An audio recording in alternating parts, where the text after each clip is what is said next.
사무엘하 13장 30절에서 39절 말씀을 교독합니다. 그들이 길에 있을 때에 압살롬이 왕의 모든 아들들을 죽이고 하나도 남기지 아니하였다는 소문이 다윗에게 이르매 왕이 곧 일어나서 자기의 옷을 찢고 땅에 드러눕고 그의 신하들도 다 옷을 찢고 모셔 선지라. 다윗의 형 시므아의 아들 요나답이 아뢰어 이르되 내 주여 젊은 왕자들이 다 죽임을 당한 줄로 생각하지 마옵소서. 오직 암논만 죽었으리이다. 그가 압살롬의 누이 다말을 욕되게 한 날부터 압살롬이 결심한 것이니이다. 그러한즉 내 주 왕이여 왕자들이 다 죽은 줄로 생각하여 상심하지 마옵소서. 오직 암논만 죽었습니다 하니라. 이 압살롬은 도망하니라. 파수하는 청년이 눈을 들어보니 보아라 뒷산 언덕길로 여러 사람이 오는도다. 요나답이 왕께 아뢰되 보소서 왕자들이 오나이다. 당신의 종이 말한 대로 되었나이다 하고 말을 마치자 왕자들이 이르러 소리를 높여 통곡하니 왕과 그의 모든 신하들도 심히 통곡하니라. 압살롬은 도망하여 구술왕 암미울의 아들 달메에게로 갔고 다윗은 날마다 그의 아들로 말미암아 슬퍼하니라. 압살롬이 도망하여 구술로 가서 거기에 산지 3년이라. 다윗 왕의 마음이 압살롬을 향하여 간절하니 암논은 이미 죽었으므로 왕이 위로를 받았음이더라. 아멘. 할렐루야.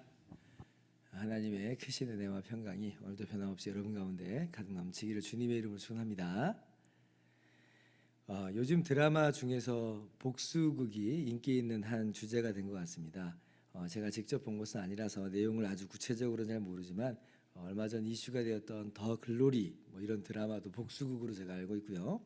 또 모범택시라고 하는 인기 있는 드라마도 복수극이라고 하더라고요. 제가 모범택시는 짧게 스쳐 지나가는 영상을 본 적이 있습니다. 근데 그 이제 복수를 하거든요. 근데 복수를 하는데 그 복수라고 하는 게 어떤 국가 정의, 그러니까 예를 들면 경찰이나 어떤 법원에서 집행하는 그런 복수의 내용이 아니라 사적으로 이루어지는 복수극이더라고요. 근데 이제 사람들이 이러한 복수극에 열광을 합니다. 그러니까 사적 복수극에, 정확하게는 사적 복수극에 열광하는 거예요. 왜 그럴까? 왜 이게 이제 인기 있는 주제가 되었을까? 생각을 해볼 때 여러 이유가 있겠죠. 근데 일단 우리가 억울한 게 참 많아요. 억울한 게 참 많고 우리 민족이 한이 서려 있는 민족이다. 이제 그런 얘기를 할 정도로 우리가 이게 당하는 어떤 괴로움들이랄까요, 약자로서 당하는 어떤 서름들, 이제 그런 것들이 참 많고 이걸 어디다 대고 하소연할 데가 없는 거죠. 또 하나 이유가 있다 생각을 해봤습니다. 이게 뭐냐면 사적 영역에서 지금 집행되는 거잖아요. 그 말은 무슨 말이냐면 공적 영역에서 집행되는 정의가 우리 성에 안 차는 거예요. 안 차요. 예를 들면 성폭력을 저질러도 고작 몇 년, 살인을 저질러도 고작 10몇 년 이러고 살고 그냥 나오더라는 거예요. 그러니까 법원에 가가지고 나의 억울함을 다 풀어야 되는데 이게 풀리는 게 아니라 오히려 그냥 응어리가 그대로 해소되지 않고 남아있는 이제 그러한 모습이 아닌가. 근데 이제 드라마를 보니까 사적으로 그 정의가 이루어지는데 아주 내가 당한 만큼 돌려주잖아요. 내가 당한 만큼 돌려주니까 그게 통쾌한 거예요. 우리의 한이 이제 거기서 같이 풀리는 거다. 이런 생각을 제가 한번 해봤습니다. 제가 왜 이런 말씀을 드리냐면 암논의 죄에 대해서 정의가 이루어졌는가라고 하는 그 내용을 다시 한번 짚어보자고 하는 거예요. 다말을 근친상간하고 성폭력을 저지르는 그리고 쫓아내버리는 이런 일련의 암논의 죄가 사실 이 공의가 제대로 집행이 된 건가 할 때 그렇지 못하다는 걸 우리가 지난주에 본 거예요. 그러다 보니까 이게 이제 사적인 복수로 이어지게 되는 것입니다. 암논에 대해서 앙심을 품은 사람이 있죠. 압살롬이에요. 다말의 친오빠다. 20절 보니까 다말이 이렇게 암논에게 몹쓸짓을 당한 이후로는 압살롬의 집에서 처량하게 지냈다 그러잖아요. 그러니까 그걸 지금 다 지켜보고 있는 그런 사람입니다. 그러니까 그 마음 가운데 울화가 있는 거예요. 그런데 이제 어제 말씀드렸던 것처럼 그러면 이런 암논에 대해서 정의가 제대로 집행되는가 할 때 다윗이 경노해요. 근데 경노하지만 그 후속 조치는 전혀 취해지지 않는 그런 상황인 것이에요.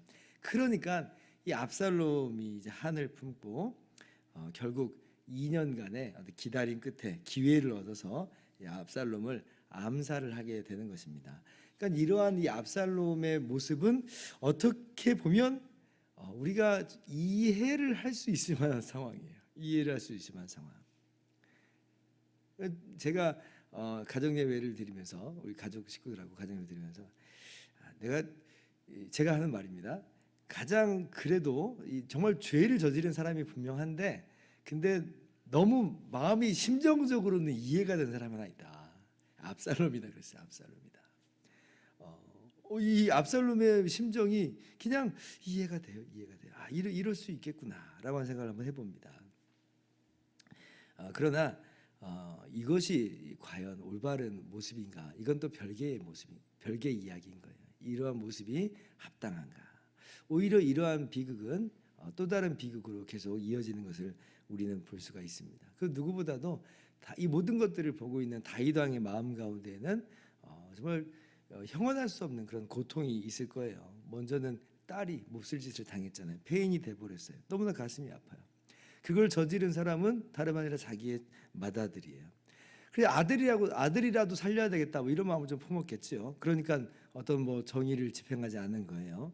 근데 이제 그 아들이 암살당해서 죽어요. 그러니까 슬퍼요. 근데 그 암살의 또 주역이 누구냐면 또 다른 아들, 셋째 아들인 압살롬이에요.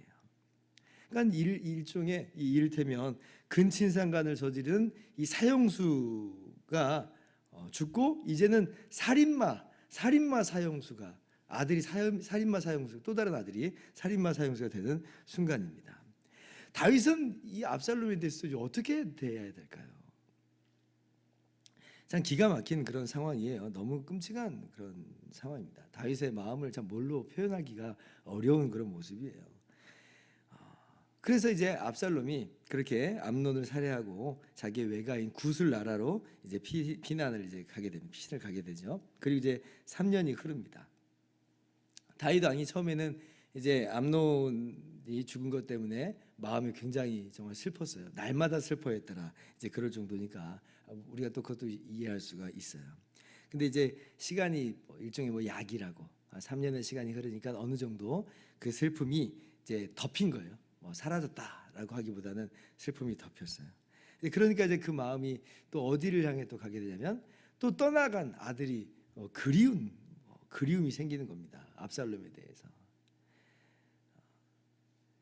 근데 이제 우리가 이 다윗 집안의 비극이 이렇게 뭐 마무리된 것이 아니라는 걸 우리가 너무 잘 알고 있어요. 앞으로도 어떤 일이 벌어질지 우리 너무 잘 알고 있죠. 그런 거 보면 저는 다윗의 이 집안이 하나도 부럽지가 않더라고요. 다윗의 어떤 그런 화려한 왕궁 생활, 다윗이 이루은 어떤 거대한 나라들, 뭐 다 좋은데, 근데 이제 다윗 집안의 이런 비극을 보면서는 저라면 감당하기 참 어렵다. 저는 참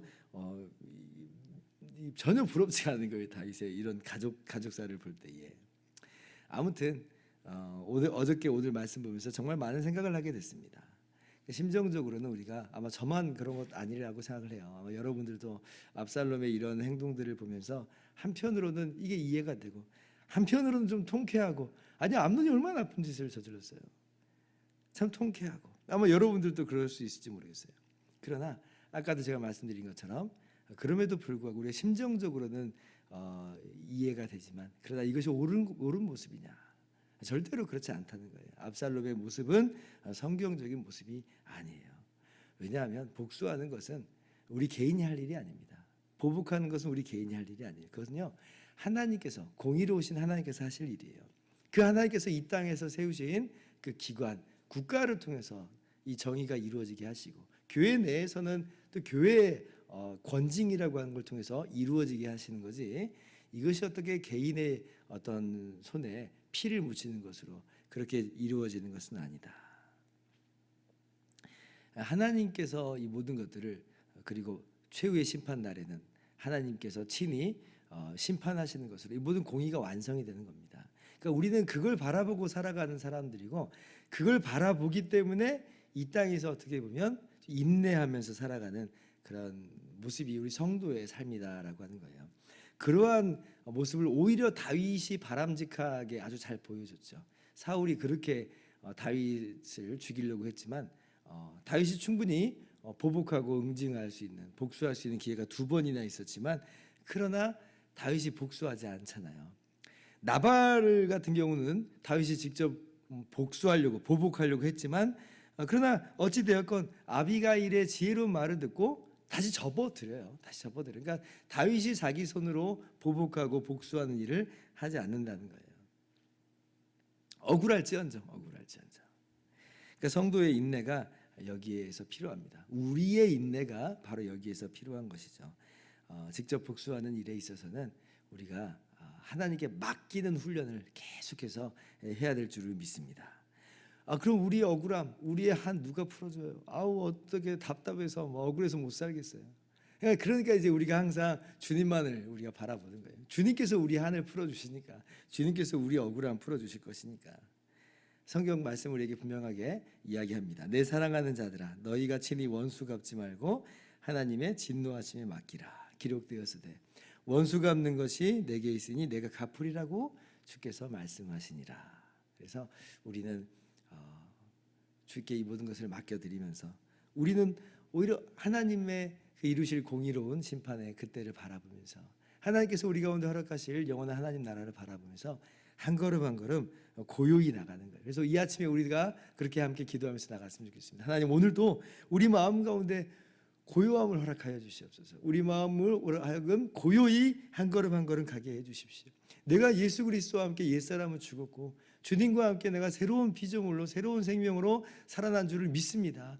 주님과 함께 동행하는 우리의 모든 삶이 되게 하여 주시옵소서. 그렇게 기도하면서 나아가는 저와 여러분 모두 되기를 주님의 이름으로 축원합니다. 기도하겠습니다.